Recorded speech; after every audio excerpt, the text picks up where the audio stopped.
Discours bilan 2025 de Joly Toko, le journaliste d'investigation.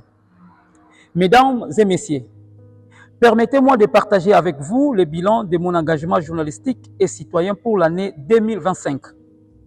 Une année où mon action s'est concentrée sur l'investigation, la défense des droits des populations et la promotion d'une gouvernance transparente et responsable.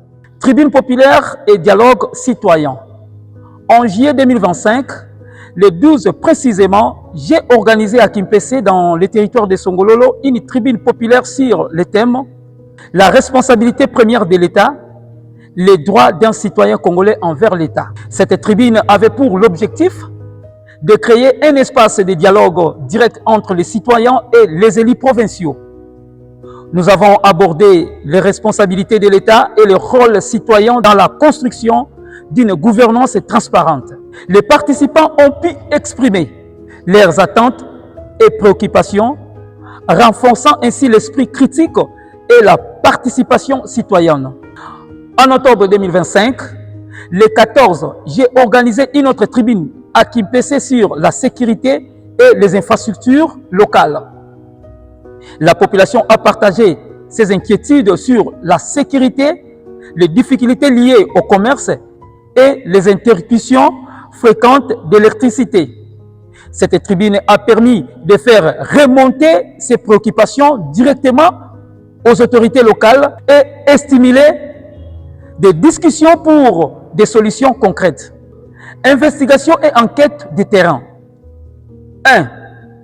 Protocole, la RDC AS Monaco. En juin 2025, j'ai publié une analyse critique sur le contrat gouvernemental avec le club AC Monaco d'un montant d'environ 4,8 millions de dollars américains. Cette enquête visait à souligner l'importance de prioriser les besoins fondamentaux tels que l'éducation, la santé et l'infrastructure avant d'engager des dépenses sportives ou symboliques. L'impact a été immédiat.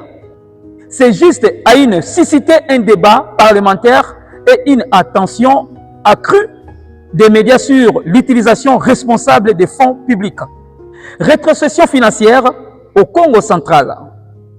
En juin et juillet 2025, j'ai enquêté sur les incohérences dans la rétrocession provinciale versée aux entités territoriales décentralisées. Cette enquête a combiné la vérification des documents officiels de la recueil des témoignages des responsables locaux.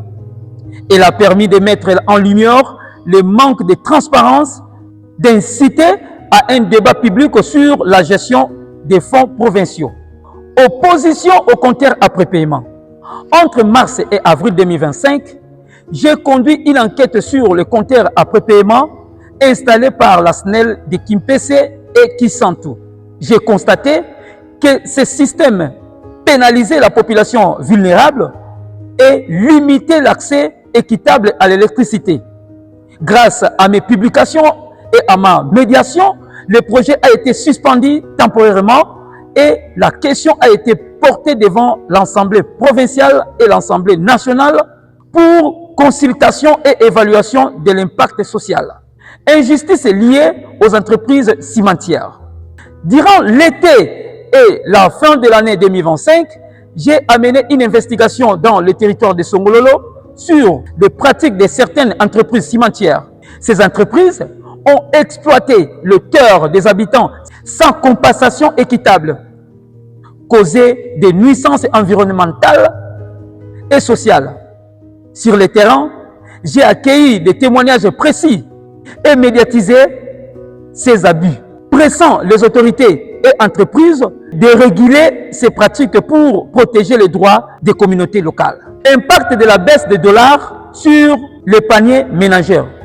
Enfin, en 2025, j'ai étudié l'effet de la baisse du taux des dollars sur les paniers ménagers en me concentrant sur Kimpese et Kulungongo et Mbanzangungu également. J'ai documenté comme la dépréciation à la monnaie augmentait le coût des produits de la première nécessité et impactait directement les familles. Cette investigation a permis de sensibiliser le public et les autorités sur les difficultés économiques concrètes rencontrées par les ménages. Forum et sensibilisation citoyenne.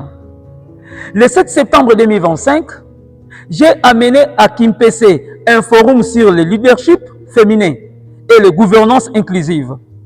L'objet était de promouvoir la participation des femmes dans la vie politique et sociale. Ce forum a permis d'évaluer les rôles des femmes et d'encourager les jeunes à s'impliquer activement dans le développement de leur communauté. Autre intervention et analyse. Au cours de l'année, j'ai également suivi des projets publics controversés tels que le stade de Papa Kitemoko en Banzangungu et le morgue provincial, afin d'évaluer l'usage des fonds publics et d'assurer leur transparence. Par ailleurs, des enquêtes sur la sécurité routière de la RN1 ont permis de documenter des risques et d'alerter les autorités locales sur les améliorations nécessaires. Le système et impact global. En 2025, mes activités peuvent se résumer ainsi. 1. Dialogue citoyen et tribune populaire, expression directe des populations, stimulation de la participation civique. 2. Transparence financière et gouvernance, enquête sur les dépenses publiques et rétrocession mise en débat public et institutionnel. 3. Protection sociale et droits économiques, opposition aux compteurs après paiement, intervention contre les entreprises cimentières, sensibilisation sur l'impact économique et de la baisse du dollar. 4. Inclusion et leadership féminin, promotion de la participation des femmes et des jeunes dans les gouvernances locales. L'ensemble de ces actions renforcer ma position des journalistes d'investigation engagés, proches des populations et sociaux, proches des populations et souciés de défendre leurs droits, tout en stimulant la responsabilité et la transparence des autorités.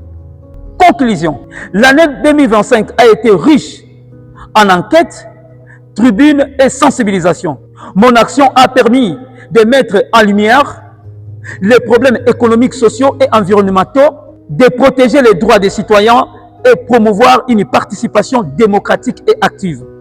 Je m'engage à poursuivre ces missions en 2026 avec la même rigueur, le même engagement et la même détermination à servir l'intérêt public et renforcer les gouvernances au Congo central et en RDC. Je remercie également mon équipe qui nous ont permis d'entrer en contact avec vous. Diebatakwa au béton, Josué, Mouleli, Valérie Michel et Enoch Makanzo. Merci.